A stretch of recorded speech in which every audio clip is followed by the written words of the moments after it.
Speedrunning. It's simultaneously one of the least important gaming skills, but one of the most iconic. Being a speedrunner often correlates to you being a good gamer. For 4 days, every free moment I had was playing or thinking of the deep dive seed of June 22nd, 2023. During this time, I planned, practiced, and dreamed of all the possible routes on this seed. Grass was not in my near future. Using sandbox utilities to visualize caves in their entirety, and a little bit of speedrunning magic, me, Milligan, Hand-Drawn, and Harlem ended up with the current deep dive world record. Slice posted the first documented world record deep dive speedrun 2 years ago. Beating it with a clock time of 8:24 was sauce. During this time, Slice became known as a great speedrunner, and still has tons of verified world records in many categories of DRG speedrunning. That was until a challenger stepped up to the world record deep dive run. Benny achieved an 8:20 run with Snoop that quickly gained traction as it shaved 4 seconds off the deep dive in-game clock and beat Slice's record. Now, before we get into our run, I have to explain to you the reasoning behind the previous records only having 2 players. Both the previous runs feature only 2 players due to Dreadnought HP scaling, allowing for easier phase skips. Phase skipping can occur on all 3 Dreadnought types as shown in the runs. Phase skipping for OG and Hiveguard skips the last overhealth phase entirely. For Twins, it skips the mandatory healing phase. To phase skip, cryo and a high amount of damage is required. Typically seen are cryo cannon or cryo nades, hyper-propellant jumbo shells, or embedded duds. Now that all of that is out of the way, we can move on to the actual runs. I mean, is it even time gated if we prepare?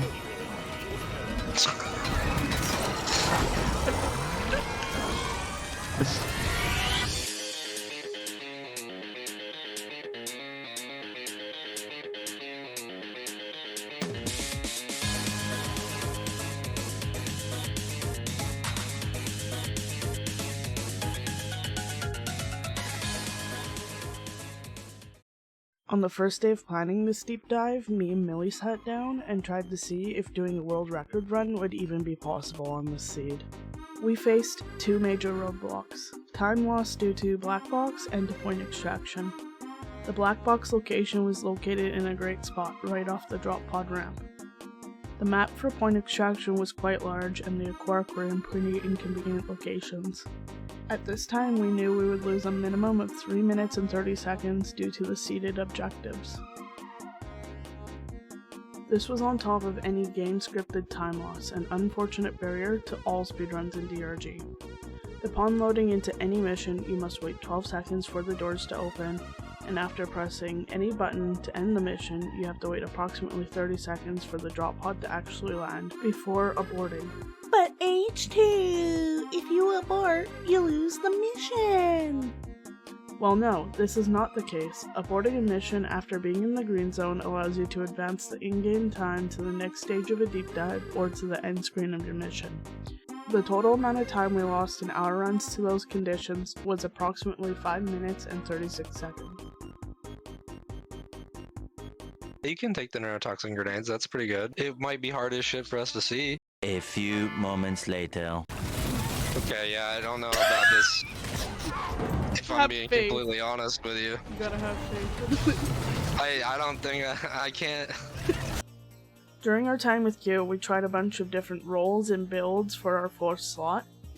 Gunner ended up being a pretty good contender because we found that shields and NTP helped a lot in stage 1 with swarms from the eggs and black box, but were pretty much useless in stage 2. Because of Scout's versatility across all stages, we decided 3 Scouts, 1 Driller would probably be best for the complications we were going to face. It is pretty common knowledge to anyone who has played the same deep dive or elite deep dive more than once in the past to know that things can change run by run. Sometimes bits of terrain like bones, coral, or crystal don't spawn exactly identical as the run before, as well as enemy density changing throughout each individual run. Because of that, a randomly spawning Betsy appeared, which would end a lot of our runs early and cause some crucial terrain to become unreliable for us, which resulted in changing the run quite a bit through the next couple of days. Just think about it. This is the world record. 30 seconds of us staring at the arc wire. Q was not able to join us after the second day, but luckily Hendron Nerd picked up his spot, which really helped us out.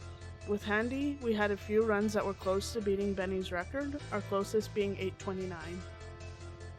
Using tools such as Assembly Storm's sandbox utilities and custom difficulty, as well as Furious Fish's combined resources and IDRG's brighter objects, we were able to figure out that we had a good chance of a very fast run.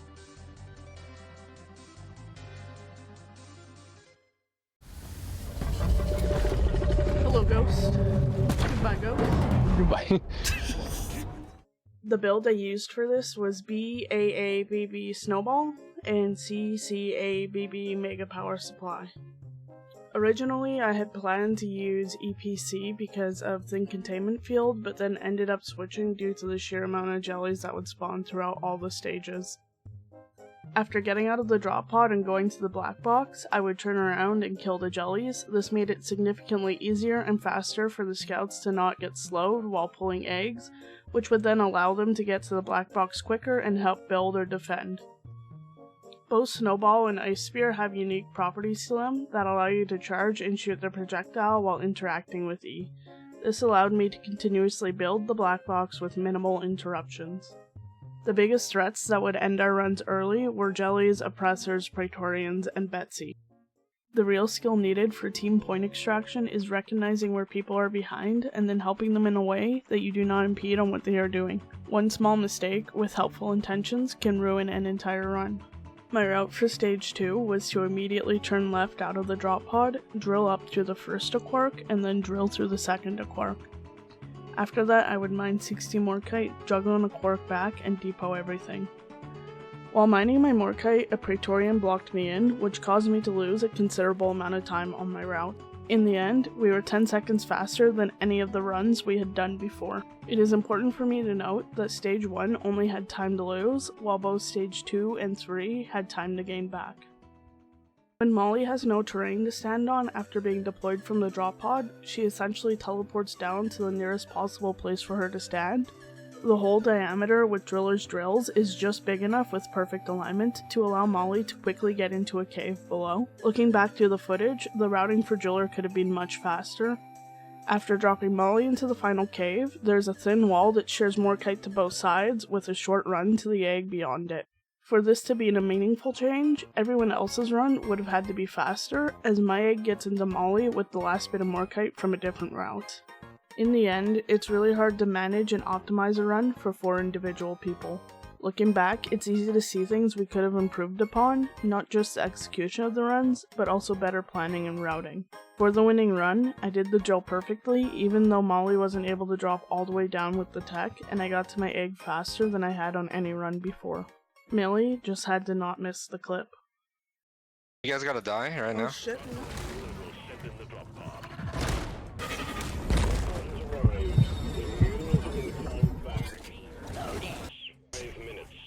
That was close. Almost didn't make it. What? It's like an 8-10, I think. 8-9! Dude, 8-9! Go! What?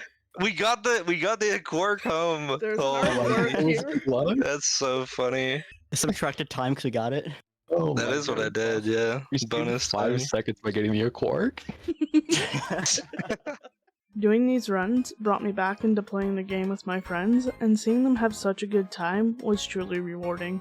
There's only so much time everyone has to work on something like this, and I'm happy that everyone did what they could to help out. I think it was something that a lot of us had missed over the months of not doing high caliber gameplay or speedrunning things.